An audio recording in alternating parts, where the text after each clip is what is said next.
Selamat bertemu kembali dengan saya di mata kuliah dasar akuntansi. Ini adalah pertemuan kita yang ke-12. Ya, di minggu ini materi yang akan dibahas yaitu tentang penutupan pembukuan. Pertama kita harus melihat seperti apa bagan siklus akuntansi. Ya, ini adalah tampilannya. Nah, seperti ini. Ini siklus dari akuntansi. Yang pertama dimulai dari sini, yaitu bukti transaksi.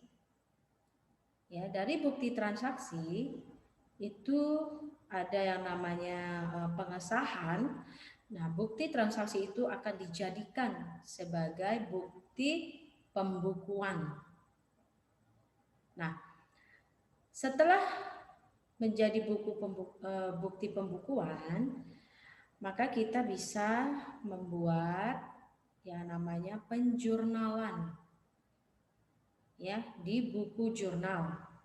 Kita buat ke dalam buku jurnal. Nah, setelah dijurnalkan, maka kita melakukan pengakunan. Ya, jadi di dalam buku besar kita akan membuat per masing-masing akun kita buat buku besarnya. Dan tidak boleh digabung-gabung atau dicampur-campur. Ya, namanya di dalam buku besar itu masing-masing akun itu harus ada kolomnya masing-masing, ya. Nah, berikutnya kita lakukan peringkasan di dalam daftar neraca saldo. Kita ambil setiap saldo-saldo yang sudah kita buat di dalam buku besar tadi. Lalu kita pindahkan saldo-saldonya, masukkanlah ke dalam daftar saldo. Setelah diringkas ke dalam kolom neraca saldo, ya, jika ada ketidaksesuaian, terdapat data yang baru, yaitu dibutuhkannya penyesuaian, maka kita harus melakukan ayat jurnal penyesuaian. Nah, setelah dilakukan ayat jurnal penyesuaian, ya, itu baru kita masukkanlah, buatlah namanya kertas kerja di sini. Ya. Nah, di sini ada sebelumnya tanda panah ke atas, bisa langsung, ya. Jika tidak ada data penyesuaian atau data yang perlu disesuaikan, maka setelah dilakukan peringkasan, maka kita bisa langsung masukkan AJP yang sudah tersedia itu, ya, ke dalam kertas kerja atau neraca lajur. Oke, tapi kalau tidak ada penyesuaian, ya maka kalau ada penyesuaian maka kita harus membuat daftar saldo setelah penyesuaian. Ya, setelah penyesuaian baru masukkanlah ke neraca lajurnya. Nah, dari neraca lajur baru bisa kita buat ke jurnal penutup. Ya, ada penutupan pembukaan. Maka untuk mempersiapkan adanya laporan keuangan, ya. Jadi ada pelaporan. Nah, ini laporan keuangannya di sini. Jadi ini adalah hasil akhirnya. Ya, jadi sebelum kita membuat laporan keuangan itu banyak sekali persiapan-persiapan yang harus dipersiapkan, mulai dari bukti transaksinya dijadikan, ya, disahkan menjadi bukti pembukuan, baru bisa menjurnal, kemudian kita membuat buku besarnya, baru kita membuat neraca saldonya, kemudian ada penyesuaian, ya, perlu disesuaikan buat AJP-nya dulu, baru bisa membuat neraca lajurnya, kertas kerjanya, baru dari neraca lajur baru kita bisa membuat jika ada jurnal penutupnya, ya harus ditutup, ya baru bisa kita buatkan laporan keuangan hasil akhirnya. yaitu ada 4 laporan keuangan seperti yang minggu kemarin sudah saya jelaskan. Saya pernah menyebutkan ada 4 laporan keuangan, ya, yaitu laporan neraca, laporan laba rugi, ya, atau rugi laba, laporan perubahan modal, dan yang terakhir laporan arus kas. Nah, 4 laporan ini kita posisi di sini paling terakhir. Oke. Nah, ini jika ada kesalahan, maka kita harus membuat perbaikan. Nah, perbaikan itu seperti bisa juga di data penyesuaiannya. Nah, itu untuk memperbaiki jika ada yang perlu diperbaiki. Nah, mulai lagi dari awal kita mencari. Jika ada kesalahan, ya kita harus membongkar berurutan. Kita harus lacak nih di mana nih sumbernya. Nah, bisa jadi mulai dari awal. Dari bukti transaksinya mungkin bisa saja terlewatkan, tidak dari awal dia tidak lupa di ini ya, dijadikan ke dalam buku jurnalnya, dibuat jurnalnya, nah dan sebagainya. Itu kemarin sudah kita bahas untuk beberapa jenis kesalahan yang bisa saja terjadi. Nah, di minggu sebelum minggu ini kan sudah pernah kita bahas ya. Nah, jadi kalau ada kesalahan itu repot. Kita mulai dari nol lagi, dari mencari bukti transaksi yang salah yang mana gitu, yang atau yang belum atau yang terlewatkan yang belum pernah dibuat ke buku besar atau di buku jurnalnya pun bisa jadi ya. Nah, itu jadi kemarin sudah kita bahas beberapa jenis kesalahan. Nah, itu untuk memperbaiki apa yang salah. Nah, ini tentunya dalam satu periode, dalam 1 tahun. Ya. Oke, berikutnya kita lihat di sini tutup buku. Nah, ini merupakan proses akhir. Ya, jadi coba kita lihat bagannya. Nah, di sini sebelum ada laporan keuangan, nah kita harus ada yang namanya tutup buku. Nah, ini adalah proses akhir dalam siklus akuntansi tadi ya, untuk penyusunan laporan keuangan. Jadi yang namanya kalau sudah jadi laporan keuangan itu berarti udah finish ya, udah terakhir itu, langkah terakhir dalam satu periode atau 1 tahun tertentu. Oke.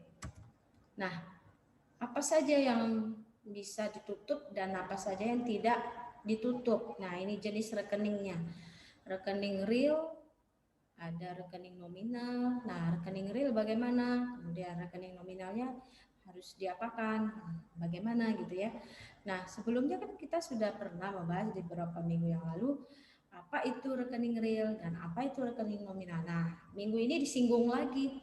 Rekening real ini ya, yaitu seperti laporan neraca. Jadi di dalam laporan neraca itu ada terdiri rekening real ya, seperti rekening aktiva, kemudian kewajiban ya, dan modal.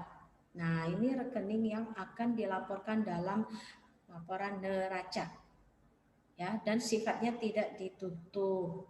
Nah, kemudian untuk nominal, rekening nominal ini ada rekening pendapatan dan rekening biaya. Nah, inilah yang dibahas minggu sebelumnya, itu merupakan apa?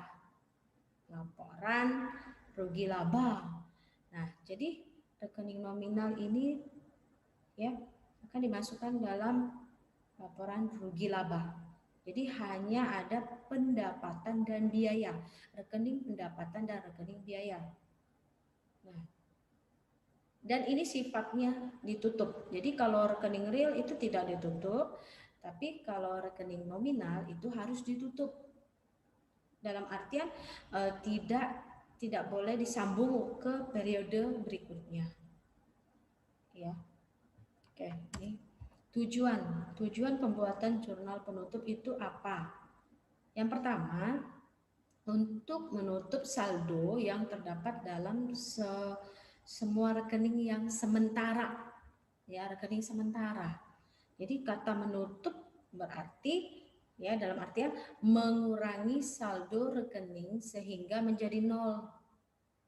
Oke. Dengan demikian pada periode berikutnya ya, jadi kalau ada kata ditutup, oh berarti tidak boleh disambung lagi ke periode yang akan datang. Jadi cukup per tahun, cukup per periode.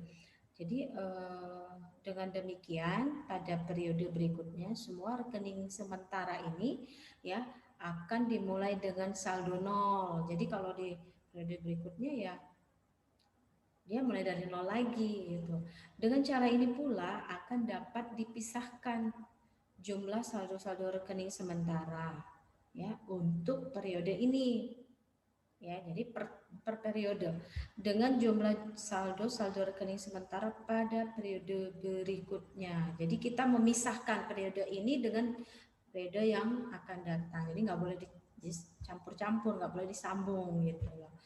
Oke, yang kedua tujuannya adalah agar saldo rekening modal itu menunjukkan jumlah yang sesuai dengan keadaan pada akhir periode. Jadi di akhir periode kita tujuannya ya mau tahu nih keuntungannya berapa. Nah dari keuntungan itu biasanya perusahaan besar ada yang boleh dibagi, ada yang harus ditahan, laba ditahan. Nah itulah yang namanya kenapa ya harus tahu keadaan di akhir periode untuk menentukan laba ditahan itu yang akan dijadikan modal untuk periode selanjutnya atau di tahun berikutnya. Oke, nah ini rekening modal. Oke, dengan adanya jurnal ini maka saldo rekening modal akan sama dengan jumlah modal di akhir yang dilaporkan dalam neraca. Jadi dalam laporan rugi laba itu kan ya ada namanya laba ditahan. Nah itu harus sama ya jumlah modal di akhir yang dilaporkan dalam laporan neraca tadi. Oke, nah ini tujuan dari pembuatan jurnal penutup. Sekarang kita lihat mekanismenya ini ada dua. Yang pertama nih ya, kita lihat rekening rugi laba atau dalam ikhtisar rugi laba. Nah ini seperti ini ya, sebagai rekening sementara untuk menghimpun semua saldo rekening pendapatan dan biaya. Ingat kalau dalam laporan rugi laba itu hanya ada rekening pendapatan dan rekening biaya. Oke, sehingga dapat diperoleh suatu angka yang merupakan laba bersih atau bisa jadi rugi bersih. Nah, kan setiap tahun kita mau tahu nih apakah untung atau rugi. Nah, ruginya seberapa atau laba laba bersihnya berapa gitu. Seberapa besar ya. Ya, kemudian untuk dipindahkan ke rekening modal pemiliknya. Oke. Saya ulangi, sebagai rekening sementara untuk menghimpun semua saldo rekening pendapatan dan biaya sehingga dapat diperoleh suatu angka yang merupakan laba bersih atau bisa jadi rugi bersih ya, yang untuk kemudian dipindahkan ke rekening modal pemilik. Nah ini. Yang kedua ya, mekanisme ayat jurnal penutup yang dibuat dalam proses penutupan buku ya dipengaruhi oleh bentuk badan usaha perusahaan yang bersangkutan. Oke, misalnya kemarin kan kita perusahaan perseorangan ya, ada perusahaan perseroan ya, atau ada juga perusahaan persekutuan. Nah, ini struktur modalnya ya suatu perusahaan tergantung pada bentuk badan usaha perusahaan tersebut. Nah, struktur modalnya tergantung dari jenis perusahaannya, apakah perusahaan perseorangan atau bahkan yang perusahaan besar perseroan. Oke. Nah, ini dipengaruhi. Nah, ini urutan pembuatan jurnal penutup. Yang pertama, kita harus menutup semua rekening pendapatan dengan cara ya memindahkan saldo setiap rekening pendapatan ke rekening rugi laba. Berarti ini pasangannya nih, ada pendapatan, ada rugi laba. Oke, itu yang pertama. Yang kedua, menutup semua rekening biaya dengan memindahkan saldo setiap rekening biaya ke rekening rugi laba. Jadi ada rekening biaya, ada rekening rugi laba untuk yang kedua ini. Oke, urutan yang ketiga, kita harus menutup rekening rugi laba dengan cara memindahkan saldo rekening tersebut ke rekening modal.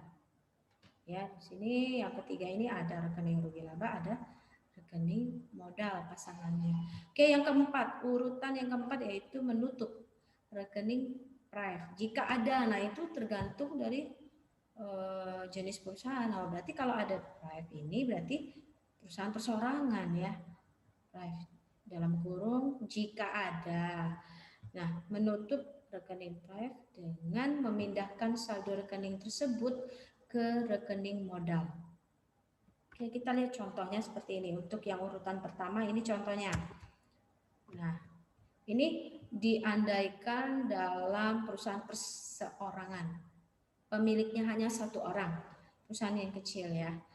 Nah, ini ayat jurnalnya seperti ini. Di debit itu ada pendapatan ya. Oh, ini tentang apa ya? Perusahaan studio foto ya.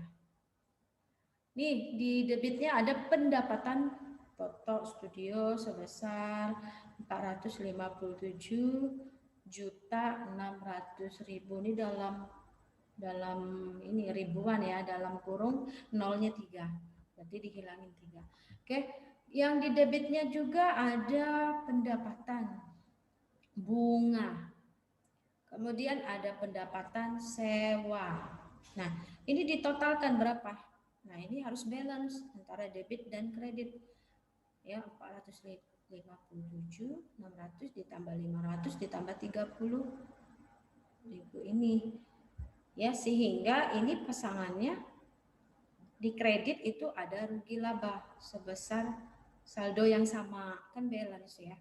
Debit kredit. Jadi sebesar totalnya itu tadi 488.100. Nah, ini untuk penutupan saldo rekening-rekening pendapatan. Seperti ini contohnya. Ya, dalam perusahaan perseorangan. Menutup rekening pendapatan seperti ini. Jadi di debitnya itu pendapatan. Kemudian di kreditnya itu ada rugi laba. Oke, ini contoh yang urutan pertama. Kemudian urutan kedua, ini contohnya. Ini untuk menutup saldo rekening-rekening biaya. Nah, seperti ini. Di debitnya itu ada rugi laba, ya, sekian. Kemudian di kreditnya itu biaya semua biaya. Oke, ini kan untuk menutup rekening biaya. Jadi semua biaya, entah listrik, gaji, iklan, asuransi, kemudian biaya depresiasi gedung, peralatan kantor, kemudian ada biaya perlengkapan, ya, dan sebagainya. Pokoknya semua biaya dimasukkan ke sini. Jadi ini untuk menutup rekening biaya. Jadi biaya itu posisi di kredit. Yang di debitnya ya ini rugi laba. Jadi antara saldo debit dan saldo kredit ini ditotalkan nih di sini biaya pasti sama sebesar 305.626. Oke. 305.626 pasti sama kalau dijumlahkan di sini. Oke, jadi harus balance debit dan kredit. Oke, yang ketiga, ini contoh yang ketiga, urutan ketiga, yaitu menutup rekening rugi laba. Nah, caranya begini, kebetulan ini kan perseorangan, pemiliknya satu orang, jadi langsung saja harus dicantumkan namanya siapa pemiliknya. Jadi kita lihat di sini debitnya ada ya rugi laba sebesar 182.474. Nah, di kreditnya itu modal modal siapa? Oh, di sini contoh Abu Bakar. Modal Tuan Abu Bakar. Nah, ini perusahaan perseorangan. Oke. Jadi cara menutup rekening rugi laba seperti ini. Rugi laba dulu di posisi debitnya, kemudian di kreditnya itu modal si Tuan A atau si Nyonya A gitu ya. Ya. Nah, jadi disebutkan. Kemudian yang keempat, urutan yang keempat, kita harus menutup rekening modal. Tadi kan menutup rekening rugi laba tuh. Nah, sekarang menutup rekening modal. Caranya ya modal itu posisi di debitnya sebesar 20.000. Ini contoh saja ya nih, kalau angka-angka ini hanya sebagai contoh saja. Ya, ibaratnya seperti ini. Nah, kalau menutup rekening modal, jadi posisi debitnya itu modal ya sekian. Kemudian di kreditnya itu price-nya. Ya, price-nya si Tuan Abu Bakar sekian. Jadi balance debit dan kredit harus sama. Oke. Nah, ini adalah cara menutup rekening modalnya. Nah, inilah 4 langkah coba kita lihat. 4 urutan pembuatan jurnal penutup. Nah, contoh yang saya tampilkan ini untuk perusahaan perseorangan yang pemiliknya namanya si Tuan Abu Bakar. Dia bergerak di bidang apa ya? Usaha studio foto. Nah, ini adalah contoh-contoh menutup rekening pendapatan, menutup rekening biaya, kemudian yang ketiga menutup rekening rugi laba, dan yang terakhir menutup rekening modal. Ini semua contohnya. Oke, untuk penutup rekening penutup. Oke. Nah, ini pembagian laba ya, ini khusus untuk persekutuan. Oke. Persekutuan, dalam perusahaan persekutuan itu pemiliknya lebih dari 1 orang. Nah, itu pembagian labanya seperti ini. Ya, dalam persekutuan sebelum laba ditutup ke modal sekutu, laba harus dibagi dulu. Ya, misalnya pemiliknya 2 orang yang dibagi sesuai dengan perjanjian persekutuan. Nah, boleh dengan 3 cara ini. Cara pembagiannya bisa sama rata, bisa juga dengan cara persentase kesepakatan antara 2 pemilik ini ya. Ada juga proporsional dengan modal yang tertanam. Misalnya si A modalnya 40% ya di dalam perusahaan ini. Yang B dia 60%-nya. Berarti kan bisa jadi ya sesuai dengan modal yang tertanam ya. Semakin besar dia meletakkan modalnya di dalam perusahaan tersebut, ya dia biasanya lebih banyak mendapat pembagian keuntungan, pembagian labanya. Oke. Ini 3 cara, bisa sama rata 50-50% atau bisa jadi persentase kesepakatan, terserahlah yang punya ya 2 orang ini. Bisa juga dengan cara yang ketiga proporsional dengan modal yang tertanam. Nah, ini untuk pembagian laba dalam persekutuan. Nah, kalau yang terakhir ini pembagian laba dalam perusahaan yang besar, perusahaan perseroan. Ya, perseroan itu ya badan usaha yang modalnya terdiri dari saham-saham ya. Ya bisa jadi pemiliknya banyak, lebih dari 2 orang, bisa jadi 3, bisa 4 ya pemiliknya. Jadi di dalam perusahaan perseroan itu tidak ada yang namanya private, tidak boleh ada yang namanya prefer nih.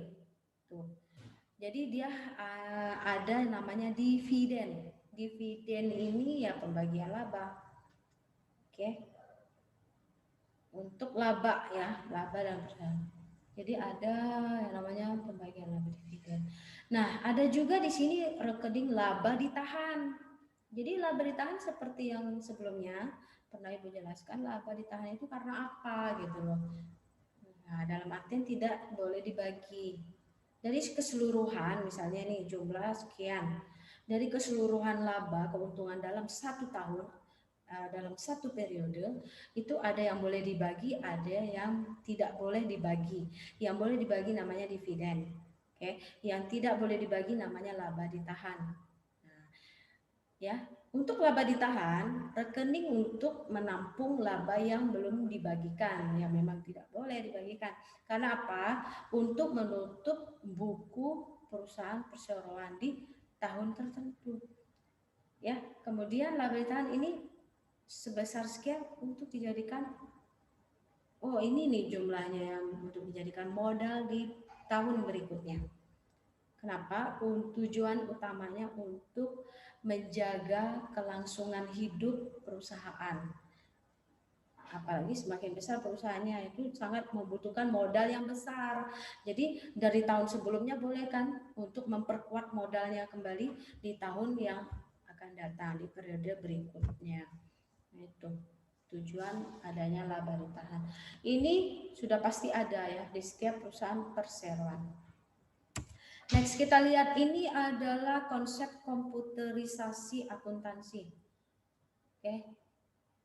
Nah, dengan adanya konsep komputerisasi akuntansi, nah kita lebih dipermudahkan. Seperti ini, lihat nih dari bukti transaksi. Ini kan kita lihat nih siklusnya. Di sebelumnya kan sudah itu tampilkan siklus dan akuntansi. Nah, seperti ini. Itu kurang lebih sama. Ya, step by stepnya sama. Cuma dia digunakanlah kok sistem konsep komputerisasi akuntansi ini untuk lebih mempermudah dalam pengolahan data dan untuk menyajikan hasil akhirnya statement, kemudian ada laporan lain-lain. Nah ini laporan nih 1, 2, 3, 4 laporan utama dalam perusahaan. Oke. Kalau step-stepnya itu sama seperti dalam siklus nih, lihat nih. Penjurnalan, pengakunan dalam buku besar, kemudian peringkasan, ada penyesuaian. Oke. Nah, ini ada komputer, ini proses entry data. Entry lah dari bukti transaksi dijadikan ya disahkan menjadi bukti pembukuan. Dari bukti pembukuan kita entry datanya, ya masukkanlah ke program yang ada. Kita pakai apa misalnya programnya ya. Program akuntansi itu banyak loh. Ya, tapi di kampus kita cuma satu yang pakai. Nah, ini kita olah ya, olah dengan programnya yang tersedia sehingga keluarlah hasil akhirnya itu laporan statement, laporan keuangan. Ya, ada laporan neraca, laporan rugi laba, laporan perubahan modal, dan yang terakhir laporan arus kas. Nah ini, oke.